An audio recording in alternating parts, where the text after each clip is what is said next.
महापालिका रडते आहे, बघ महापालिका रडते आहे, महापालिका रडते आहे किंचाळ। मुंबई महापालिका निवडणुकीसाठीचं भाजपचं विशेष प्रचार गीत वादाच्या भोवऱ्यात सापडलंय, कारण या गाण्यातील भगवा शब्दावर निवडणूक आयोगानं आक्षेप घेतलाय। महापालिकेवर भगवा अन भगव्यासाठी कमळ, महापालिकेवर भगवा अन भगव्या। आचारसंहितेचं उल्लंघन झाल्याचा ठपका ठेवत या गीताला परवानगी नाकारली आहे।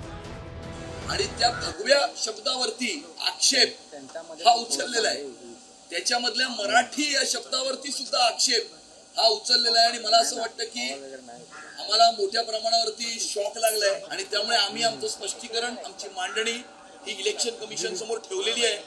आम्हाला पूर्ण विश्वास आहे की ते गाणं ते मान्य करतील, आणि जर मान्य केलं नाही तर मग आम्ही भगव्यासाठी मोठी लढाई आणि मोठा संघर्ष करू। दुसरीकडे निवडणूक आयोगानं यापूर्वीही लोकसभा निवडणुकीत शिवसेनेच्या निवडणूक गीतातल्या भगवा शब्दाबरोबर जय भवानी जय शिवाजी आणि हिंदू या शब्दांवर आक्षेप घेतला होता। मात्र ही बंदी जुमानणार नाही असं खुलं आव्हान उद्धव ठाकरेंनी दिलंय। साम टीव्हीच्या ब्लॅक अँड व्हाईट या विशेष मुलाखतीत बोलताना त्यांनी निवडणूक आयोगावर घणाघाती टीका केली। लोकसभा निवडणूक गीतामध्ये हिंदू हा तुझा धर्म काढायला लावलं सांगितलं होतं। जय भवानी जय शिवाजी काढायचं मी काढलं नाही, मी काढणार नाही। आता सुद्धा या करोना पुस्तिकेला बंदी केली, मी बंदी मानत नाही। निवडणूक आयोग त्यांनी चौकटीत राहिलं पाहिजे।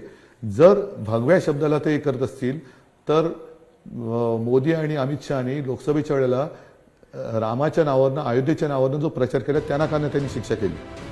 उद्धव ठाकरेंनी शिवसेनेच्या गाण्यातील हे शब्द बदलण्यास नकार दिला होता। निवडणूक आयोगाच्या आचारसंहितेनुसार धार्मिक भावना किंवा विशिष्ट रंगाचा राजकीय प्रचारात वापर करण्याबाबत कडक नियमावली आहे। महापालिका निवडणुकीसाठी आता फक्त एक आठवडा शिल्लक राहिलाय, त्यामुळे मुंबईसह राज्यभरात प्रचाराची धामधूम सुरू आहे। गल्लीबोळातील सभांपासून ते मोठ्या जाहीर सभांपर्यंत सर्वच पक्षांनी आपली पूर्ण ताकद लावली। सध्या सोशल मीडिया, टीव्ही, डिजिटल मीडियावरील जाहिराती आणि घरोघरी जाऊन प्रचारावर भर आहे। मात्र महाराष्ट्राशी वर्षानुवर्ष जोडल्या गेलेल्या भगवा या शब्दाला आक्षेप घेतल्यानं राजकीय पक्षांची अडचण झाली आहे। ब्युरो रिपोर्ट, साम टीव्ही।